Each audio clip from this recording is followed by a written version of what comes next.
का गोला आगे बढ़ता हुआ, पीछे सफेद धुआं। हमारा आपसे संपर्क नहीं हो पा रहा है, लेकिन बताइए क्या जानकारी आपके पास है इस समय। देखिए, यहाँ पर जो मिशन मॉनिटर्स लगे हुए हैं वो लगातार ट्रैक कर रहे हैं। आदित्य L1 मिशन लॉन्च हो चुका है।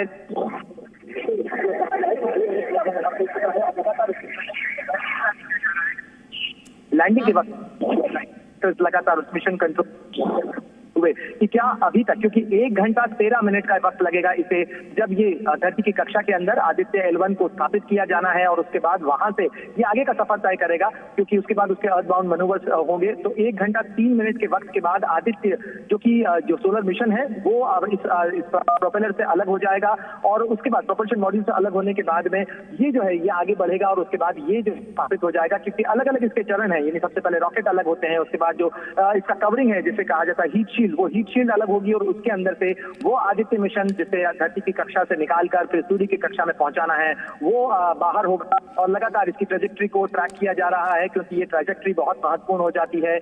जिस तरीके से आप देख रहे हैं तमाम आंकड़े जो स्क्रीन के ऊपर नजर आ रहे हैं, ये आंकड़े बताते हैं कि किस तरीके से ये अपने फिलहाल रास्ते पर चलता हुआ नजर आ रहा है। इसके अंदर जो इसकी वेलोसिटी है वो ट्रैक की जा रही है। इसके अलावा जो फ्लाइट पाथ है, इसका फ्लाइट पाथ किस तरीके से बढ़ता हुआ आप देख सकते हैं कि PSLV C-57 वो रॉकेट जिसकी ट्रेजेक्ट्री को आप देखिए कि ये जो रेड लाइन है जिसको इंटेंडेड पाथ माना जा रहा था, समय 7 किलोमीटर प्रति घंटा जो रिलेटिव वेलोसिटी है इस समय वो नजर आ रही है और करीब 2209 किलोमीटर की ऊंचाई के ऊपर ये पहुंच चुका है। तो इतनी तेजी से आप अंदाजा लगाइए कि इसका जो अधिकतम कहा जाए इसकी रफ्तार होगी तो करीब 34,000 किलोमीटर प्रति घंटा की रफ्तार तक इसे आगे जाना है इस पूरे मिशन के दौरान। तो ये मिशन इंसर्शन लगातार मॉनिटर्स उसे ट्रैक करते हुए और उसके जो तमाम पैरामीटर्स हैं, और ये जो ग्राफ आप देख रहे हैं ये लाल लकीर धीरे धीरे हरी होती जा रही है। यानी चिंता की लाल लकीर जो है वो सुकून की हरी लकीर के अंदर बदलती चली जा रही है, क्योंकि अभी तक आदित्य L1 अपने निर्धारित रास्ते के ऊपर है और करीब 551 सेकंड से ज्यादा का वक्त इसको हो चुका है।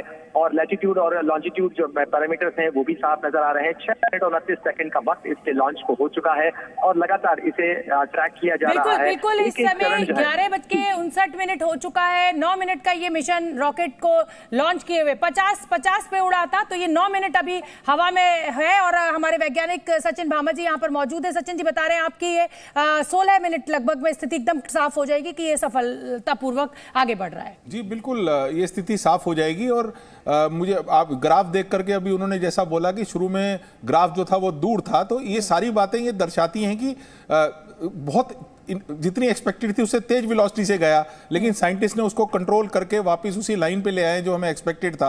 और जैसा मैं अभी देख रहा हूं, क्योंकि मिशन में अभी तक कोई दिक्कत नहीं है, तो जैसा मैं देख रहा हूं अब पेलोड फेयरिंग यानी जिसको हीट शील्ड हम कह रहे थे वो अलग हो चुके हैं और 3rd स्टेज कंप्लीट होने का समय आ गया है। तो बहुत ही जल्दी हमें न्यूज मिलना चाहिए कि 3rd स्टेज भी कंप्लीट है। तो हम मोटे तौर पे ये कह सकते हैं कि जो उड़ान है पूरी तरह से सक्सेसफुल रही है। अब इस उड़ान को सक्सेसफुल मान लेने के बाद हमने जिस ऑर्बिट में लॉन्च करना है आदित्य को, वो लास्ट फेज रह जाएगा, जो लास्ट फेज चलेगा यानी 16 मिनट से। बड़ी खबर मैं अपने दर्शकों को बता दूं और बड़ी खबर यह है कि तीसरा चरण भी सफलतापूर्वक इसरो के वैज्ञानिकों ने पूरा किया है। बड़ी खबर इस समय की हम आपको बता रहे हैं, सूर्य मिशन लॉन्च हो चुका है। 11:50 पर PSLV XL रॉकेट जो था वो आगे बढ़ा था। पहला चरण, दूसरा चरण और अब तीसरा चरण भी पूरा हो चुका है। लगभग 10 मिनट की ये उड़ान पूरी हो चुकी है। वैज्ञानिकों से जानकारी मिल रही है कि जिस ग्राफ पर, जिस ट्रेजेक्ट्री पर इसको आगे बढ़ना था, ये सफलतापूर्वक उसी ट्रेजेक्ट्री को लेकर आगे बढ़ रहा है। और अब तीसरा चरण भी सफल रहा है आदित्य L1 का। PSLV C-57 रॉकेट से इस पूरे मिशन को लॉन्च किया गया है। अब मुझे लगता है अगले 5 से 6 मिनट में इसरो के द्वारा ये आधिकारिक जानकारी आ जाएगी कि जिस ट्रेजेक्ट्री पर इसरो सोच रहा था। ये ग्राफ देख के मुझे जल्दी से समझा दीजिए सचिन जी। देखिए बेसिकली हमें जो वेलोसिटी चाहिए, मुझे फर्क दिखाई दे रहा है ग्राफ में। हाँ बिल्कुल, ग्राफ में जो फर्क था वो नेचुरली लॉन्च करने के बाद आपके सारे इंस्ट्रूमेंट्स उस लॉन्च का जायजा लेते हैं और उसको कंट्रोल करते हैं। हाँ। तो शुरू में फर्क होना कोई दिक्कत नहीं है, वो फर्क अगर बढ़ता जाए तो दिक्कत वाली बात होती है। लेकिन आप देख सकते हैं कि दो ग्राफ थे वो ग्राफ आपस में मैच कर गए। तो जो मेरे को जो चिंताएं की लाइन थी वो इसीलिए खत्म हो गई क्योंकि दोनों मैच कर गए हैं। और अब हमें एक के बाद एक खबर मिल रही है कि तीसरा चरण भी पूरा हो गया है। चौथा चरण थोड़ा लंबा चरण है, लेकिन अब से करीब 6 से 8 मिनट के बाद मुझे आप ये समझाइए, देखिए एक तो ये आगे ऊपर जाके और फिर सीधी लाइन हो रही है और उसके बाद एक ये प्रोजेक्टाइल मोशन में ट्रेजेक्टरी बढ़ रहा है, तो मुझे आप ये दोनों ग्राफ समझाइए कि ये क्या है आसान शब्दों में। देखिए, एक हमारा एक्सपेक्टेड रूट था जिस रूट पे हम अपने उसको लेके जाना चाह रहे हैं, दूसरा रूट जो इस वक्त हमारे को रिपोर्ट्स आ रही हैं वो रूट है, और दोनों में अभी भी डिफरेंस दिख रहा है। तो सिंस अभी ग्राफ मेरी स्क्रीन पे नहीं है, लेकिन दोनों में अभी भी डिफरेंस दिख रहा है, तो मैं ये अभी भी वेट करना चाहूंगा कि हमारे को फाइनल फेज, यानी हमारी पेलोड फेयरिंग हीट शील्ड्स अलग हो गई हैं और फाइनल रॉकेट के ऊपर आदित्य जो है वो अपनी डेस्टिनेशन की तरफ चल पड़ा है, लेकिन उसकी ट्रैजेक्टरी, उसको जिस ऑर्बिट में हमें एस्टेब्लिश करना है करीब 235 बाय 19,000, उससे पहले भी एक लोअर ऑर्बिट लेना है, उस ऑर्बिट में डालने के लिए हमारे को उस ग्राफ को मेंटेन और मैनेज करना पड़ेगा। तो उस मतलब कुल मिलाकर के त्यागी जी, इसे आसान शब्दों में ये समझूं कि जब ये वो लोअर ऑर्बिट में पहुंच जाएगा, उसके बाद वैज्ञानिक जो है वो थोड़ी चैन की सांस लेंगे कि हाँ भाई अब ठीक है, हम अब सही रास्ते पर हैं। बिल्कुल बिल्कुल, क्योंकि सबसे पहला जो इसकी सक्सेस का जो पैरामीटर है वो यही है कि वो उस पृथ्वी की उस कक्षा में पहुंच जाए जहां से वो आगे की जर्नी शुरू करेगा। तो पहला मेजर जो कहीं कि इसका पड़ाव है वो वही है, जो कि अभी 16 से 18 मिनट में कंप्लीट करेगा, और उसके बाद जो है बाकी की जो रास्ता है वो शुरू करेगा। ठीक है, प्रणय बिल्कुल सफलतापूर्वक तीसरा चरण भी पूरा हो गया है। बिल्कुल सफलतापूर्वक न केवल लॉन्च पूरा हुआ है, लेकिन अभी भी कई चरण चूंकि शोभना बाकी हैं, और इसीलिए इसरो के जो वैज्ञानिक हैं, इसरो चीफ हैं, आप देखिए बधाई का संदेश उन्होंने अभी नहीं दिया है। अभी लगातार उस ग्राफ को मॉनिटर किया जा रहा है, जो इंटेंडेड पाथ है वहां से क्या डेविएशन इसके अंदर हो रहा है, किस तरीके से ये आगे बढ़ रहा है, क्योंकि जब तक वो चरण पूरे नहीं हो जाते, यहाँ पर तैयारियां पूरी कर ली गई हैं। ISRO chief doctor S Somnath को यहाँ पर आना है, मीडिया से रूबरू होना है, लेकिन उसके पहले जब तक कि मिशन का ये महत्वपूर्ण चरण पूरा नहीं हो जाता, तब तक वो इस समय वहीं मिशन कंट्रोल रूम के अंदर मौजूद हैं शोभना। और आप देखिए कि किस तरीके से जो तमाम वैज्ञानिक फिलहाल टकटकी लगाए हुए देख रहे हैं उस ग्राफ को, जो कि इस मिशन से जुड़ा हुआ ग्राफ है, क्योंकि करीब करीब माना जाए कि करीब 700 सेकंड का वक्त जो है वो पूरा हो चुका है, उससे ज्यादा का वक्त पूरा हो चुका है इनफैक्ट, और लगातार इसके जो अलग अलग चरण हैं वो पूरे होते चले जा रहे हैं, और जैसे जैसे ये आगे बढ़ता जा रहा है, इसके करीब 1 घंटा और 13 मिनट का इसका पूरा वो वक्त होगा। 1 घंटा और 3 मिनट यानी 63 सेकंड का जो पूरा 63 मिनट का जो पूरा वक्त होगा, जिसके अंदर आदित्य जो है वो बाहर आ चुका होगा, और उसके बाद वो आगे बढ़ेगा, और उसके बाद 1 घंटा 13 मिनट का वक्त को जब माना जा रहा है कि इसका जो अर्थ ऑर्बिट है, यानी इक्वेटर से करीब 19,500 किलोमीटर की अधिकतम दूरी पर और 235 किलोमीटर जो न्यूनतम दूरी है, उस कक्षा के अंदर इसे स्थापित कर दिया जाएगा। तो ये जो पैरामीटर्स हैं फिलहाल इन्हीं को कैलकुलेट किया जा रहा है, और धड़कने कहीं ना कहीं लॉन्च के बाद जब तक कि ये उस अर्थ के ऑर्बिट में सुरक्षित उस स्थान पर नहीं बैठ जाता, तब तक निश्चित रूप से इसरो वैज्ञानिकों की भी बढ़ी हुई है, क्योंकि जब तक अभी भी फेजेस इसके चल रहे हैं। प्रणय, आपसे संपर्क करने की हम बहुत कोशिश कर रहे थे, और जब तक देखिए रॉकेट ने 10 मिनट का सफर तय नहीं कर लिया, हमें सिग्नल नहीं मिल पा रहा था, तो मुझे लगता है कि कुछ जरूर वहां पर सिग्नल फ्रीज या कुछ इस तरीके की परेशानी रही होगी, क्योंकि आप श्रीहरिकोटा में मौजूद हैं।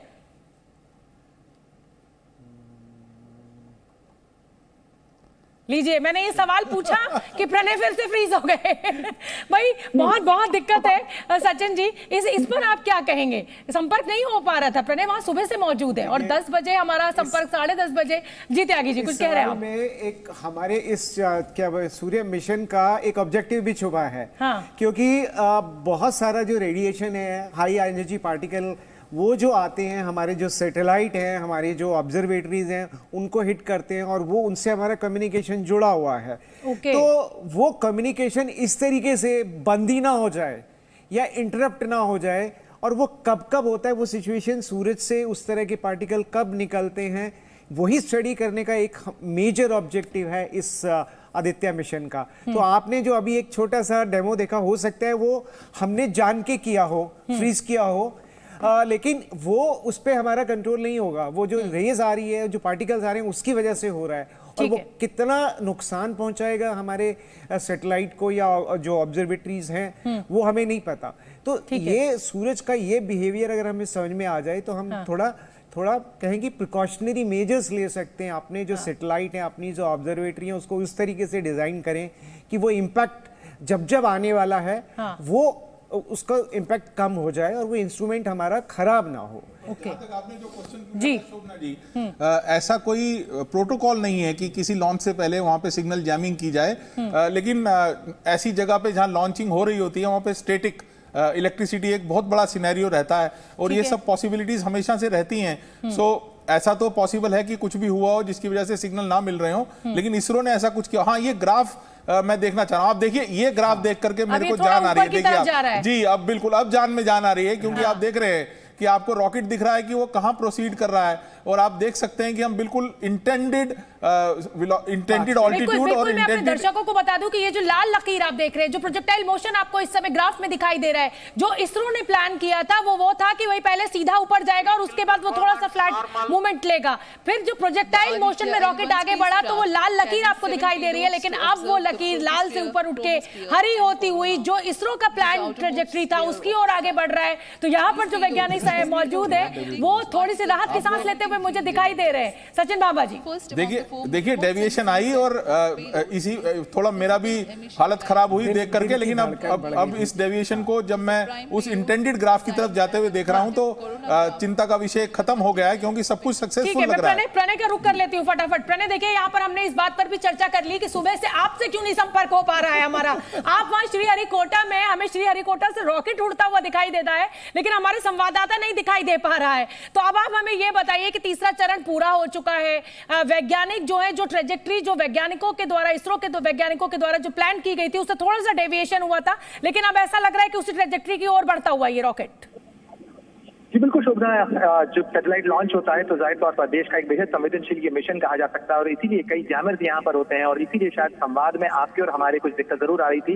लेकिन कह लीजिए कि ये जो कष्ट है ये देश के कारण है, क्योंकि ये देश का बहुत महत्वपूर्ण मिशन है। और जहां तक पैरामीटर्स का सवाल है, जो पैरामीटर्स इस समय ट्रैक किए जा रहे हैं, ये बात जरूर है कि कुछ डिविएशन देखने को जरूर मिला था, लेकिन अब ये जो है उस कोर्स करेक्शन को करते हुए अपने उस रास्ते पर जो कि निर्धारित किया गया था इस मिशन के लिए, उस पर बढ़ता हुआ फिलहाल नजर आ रहा है। साथ ही जो इसरो के वैज्ञानिक हैं अभी भी मिशन कंट्रोल रूम के अंदर जमे हुए हैं, कोई भी बाहर नहीं निकला है। जो हम तस्वीरें देख पा रहे हैं, लाइव तस्वीरें इसरो कंट्रोल रूम की जो नजर आ रही हैं, यहाँ पर जो मीडिया सेंटर है वहां पर, और उसके अंदर तमाम जानकारी पेलोड्स की दी जा रही है। साथ साथ ये भी बताया जा रहा है कि किस तरीके से जो अलग अलग चरण है वो सक्सेसफुली इसके अंदर कंप्लीट हो रहे हैं। अभी इंतजार करना चाहिए जब 6 बज के मतलब कहा जाए कि करीब 63 मिनट का जो पूरा वक्त है, जब इसको आदित्य इससे अलग होना है पूरे प्रोपल्शन से, और उसके बाद इसका आगे का सफर किस तरीके से होता है, जब इसके धरती की कक्षा के अंदर इसे स्थापित किया जाना है, और वो जो इंसर्शन है वो बहुत महत्वपूर्ण होगा। कितने समय तक, किस एल्टीट्यूड के ऊपर, किस डिग्री के ऊपर इसको जो है वहां पर इंसर्ट किया जाता है, क्योंकि कई बार इंटेंडेड जो था वो माना गया था कि 19,500 किलोमीटर की ऊंचाई के ऊपर इसे धरती की कक्षा में स्थापित किया जाएगा,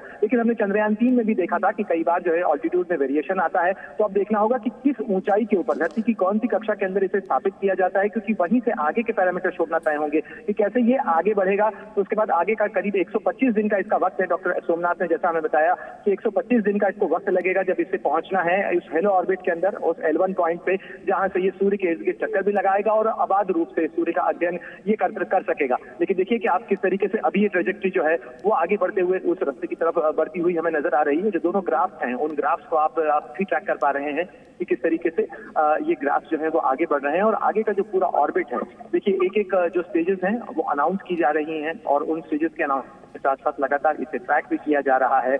देखिए 12 मिनट से ज्यादा का वक्त हो चुका। देखिए किस तरीके से जो है करीब लगातार ये आगे बढ़ता हुआ हमें नजर आ रहा है, और करीब 1224 सेकंड का वक्त इसके लॉन्च को अब तक हो चुका है, और इस तरीके से ये आगे बढ़ता हुआ, यानी कहा जाए कि करीब 22 मिनट का वक्त इसे हो चुका है लॉन्च हुए, और इस 22 मिनट के अंदर इसका जो ऑल्टीट्यूड है वो लगातार बढ़ता हुआ PSLV, और आप ये देख सकते हैं कि मिशन कंट्रोल रूम जो यहाँ का लॉन्च सैटेलाइट लॉन्च के लिए श्रीहरिकोटा का जो स्पेस पोर्ट है भारत का, वहां पर तमाम वैज्ञानिक लगातार हर पैरामीटर को मॉनिटर कर रहे हैं। साथ ही ये जो हरी लकीर आप देख रही हैं उस ऊपर आप लगातार जो ब्लिप होते हुए देख रहे हैं, ये वो ब्लिप है जिसको ट्रैक किया जा रहा है कि किस तरीके से लॉन्च होने के बाद ये आगे बढ़ रहा है। और देखिए ये जो रेड लाइन है ये धीरे धीरे जैसे जैसे ग्रीन होती जाती है, वैज्ञानिक भी राहत की सांस लेते हैं। भारत के नक्शे से श्रीहरिकोटा। बिल्कुल ठीक है प्रणय, आप बने रहिए। यहाँ पर बांबा जी मौजूद है। बांबा जी, अब ये जो ग्राफ हमें स्क्रीन पर इस समय अपने दर्शकों को दिखा रहे हैं, जो लाइन हरी हो रही है, इसको बताइए आप।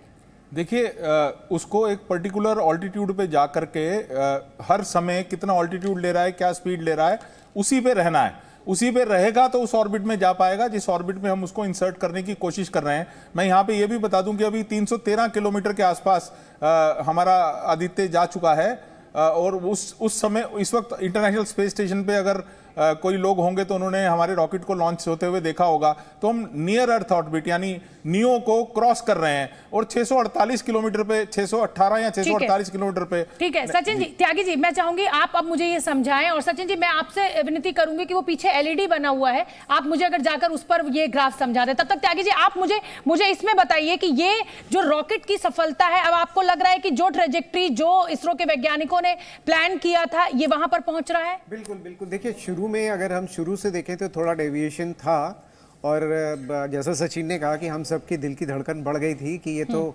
डिज़ायर पाथ पे नहीं जा रहा है, लेकिन आगे आके उसको कंट्रोल कर लिया गया है। और वो आप देखें कि जो उसकी जो रूट था, जो डिसाइड किया गया था, उसके साथ बिल्कुल अलाइन हो गया है। और अभी उसके बाद आगे का जो रास्ता है वो ठीक उसी पाथ पे चल रहा है जिस पे प्लान किया गया था। बिल्कुल। तो कुल मिलाकर अब वैज्ञानिकों को भी राहत की सांस आ रही होगी, क्योंकि आप देखिए काफी फर्क है जो इसरो ने पाथ प्लान किया था, ट्रेजेक्ट्री बताई है इस ग्राफ में, और जो अब ये बढ़ा शुरू में आप देखिए वो येलो लाइन हमें दिखाई दे रही है, उसके बाद ये धीरे धीरे आगे बढ़ता हुआ दिखाई दिया। देखिए, सबसे बड़ी बात ये है कि ये हो सकता है और होता भी है। अल्टीमेटली अगर आप उसको कंट्रोल कर लें और उसको अपने उसी डिजायर्ड पाथ पे ले आए जो आपने प्लान किया था, हाँ। तो देखिए उस तरीके से वो अचीव हो गया। ठीक तो है। ये अपने आप में एक कहें कि एक सक्सेस है फर्स्ट और सेकंड फेज की, सेकंड और थर्ड फेज की। तो अब ये लास्ट फेज रह गया है जो डिजायर्ड ऑर्बिट में इसको जो है हमें इंजेक्ट करना है, पहुंचाना है। बिल्कुल ठीक है। अब मैं एक बार जल्दी से सचिन भामा जी का रुख कर लेती हूँ। सचिन भामा जी इस समय उस एलईडी पर मौजूद है जहां पर ये ग्राफ बना हुआ आ रहा है। मैं चाहती हूँ सचिन भामा जी